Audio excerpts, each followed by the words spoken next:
Salut, c'est Isa. Aujourd'hui, on va parler voyage et kitesurf. Et hop, c'est parti. Allez, commençons par le Brésil. Le Brésil, c'est la destination la plus connue. C'est la destination où on a du vent tout le temps. C'est du 100%, ça souffle tout le temps, tous les jours, tout le temps, tout le temps, tout le temps, tout le temps. En plus, on navigue en maillot de bain et ça, c'est un peu la classe. Moi, ce que j'adore vraiment au Brésil, c'est qu'il y a encore des spots de flat assez vierges où il y a personne, où on est tranquille. Personnellement, j'ai un coup de cœur pour Macapa Beach. Mais n'y allez pas tous, hein. Par contre, niveau spot de vagues, c'est assez bordélique. Vous aurez jamais des belles vagues bien formées. Mon conseil, partez avec plusieurs cartes bancaires. Vraiment, prenez-en plein.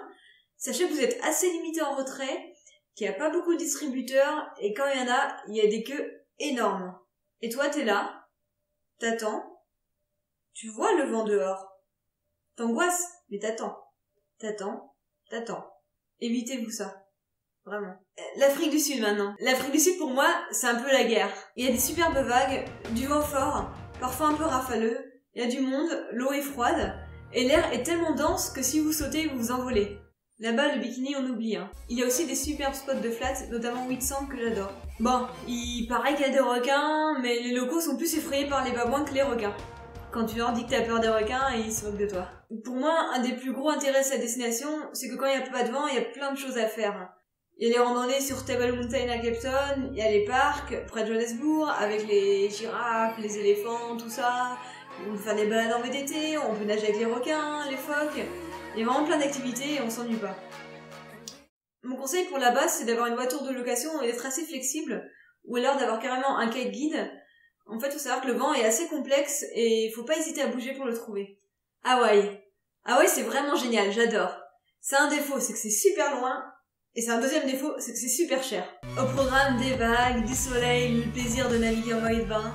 Et aussi plein de choses à faire à côté. Des randonnées, des plongées, les volcans évidemment. Des cascades, en veux-tu, en voilà, des trucs énormes. Donc il y a un truc à savoir à Hawaï, c'est que là-bas, les tortues, je sais pas pourquoi, elles sont vicieuses carrément. En fait, elles adorent sortir juste devant votre planche, juste devant vous, sans prévenir. Et du coup, moi personnellement, à chaque fois, ça fait un coup de flip, parce que je pense requin, je me dis c'est quoi? Donc voilà, méfiez-vous des tortues. Côté vent, en gros, vous allez pouvoir naviguer les 2/3 du temps. La plupart des gens vont à Kite Beach et naviguent dans le lagon. Le lagon est grand et un peu clapoteux, mais bon, il y a l'espace pour tout le monde. Maurice, pour moi, c'est une étape incontournable. J'adore l'ambiance de cette île. Vous y trouverez des vagues exceptionnelles, des collines géantes. Attention cependant, il y a des courants forts et chaque année, malheureusement, il y a des disparus. Sachez qu'il n'y a pas de sécu en fin d'après-midi, donc n'allez pas dans les vagues en fin d'après-midi. Là encore, vous aurez du vent à peu près les 2/3 du temps. S'il n'y a pas de vent, c'est pas grave, il y a plein de choses à faire à côté. Il y a des randonnées, on peut nager avec les dauphins, enfin voilà, les activités ne manquent pas. Vous pouvez aussi faire un petit saut sur Rodrigue, qui est juste à côté. À Rodrigue, généralement, il y a 2-3 nœuds de plus, il y a un super lagon, c'est déconnecté, ça fait du bien. Si j'ai un conseil à vous donner, c'est d'éviter la période dite des Russes.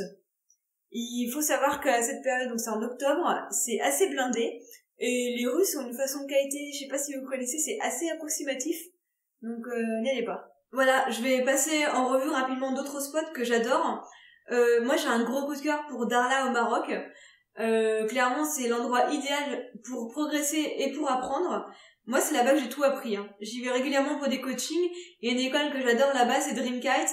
Je trouve qu'ils sont vraiment géniaux pour la qualité de leur enseignement. La Western Australia, c'est là que j'ai débuté. Bon, il faut aimer l'ambiance australienne, hein, c'est grand, il y a personne, il y a de tout, il y a des spots de vagues, des spots de flat. La saison du vent est de septembre à mars. Là-bas, ils ont un vent qui s'appelle le Sea Breeze qui vient du sud, et pour les statistiques de vent, faut pas regarder Wingourou, mais Sea Breeze. La Namibie, c'était un de mes derniers voyages. Bon, pour moi, c'est pas un voyage kite. C'est vraiment un pays génial. Hein. Il y a plein de choses à faire, il y a des animaux de partout, en veux-tu, en voilà, des parcs, des paysages fabuleux. Mais niveau kite, alors on a Donkey Bay qui est magnifique et qui est connu pour ses vagues, mais il marche pas souvent. Et il y a Luther qui est connu pour ses records de vitesse, mais attendez-vous à du vent fort et rafaleux et de l'eau froide. Et enfin pour terminer, le Costa Rica. Là encore un pays fantastique, des volcans, des animaux. Niveau kite, j'ai fait 2 spots, Bahia Salinas et le spot du lac Arenal. Il faut s'attendre à du vent assez rafaleux. Et je terminerai avec un spot bien perdu, Ishigaki au Japon. Alors c'est une petite île tout au sud du Japon, encore plus sud qu'Okinawa. C'est au niveau de Taïwan. Pour moi, l'intérêt de ce spot, c'est que les jours où il n'y a pas de vent, sous le spot de kitesurf, il y a un spot à Raimanta en fait, une cleaning station. Et voilà, le spectacle est grandiose, les garanties, elles sont toujours là, elles sont magnifiques.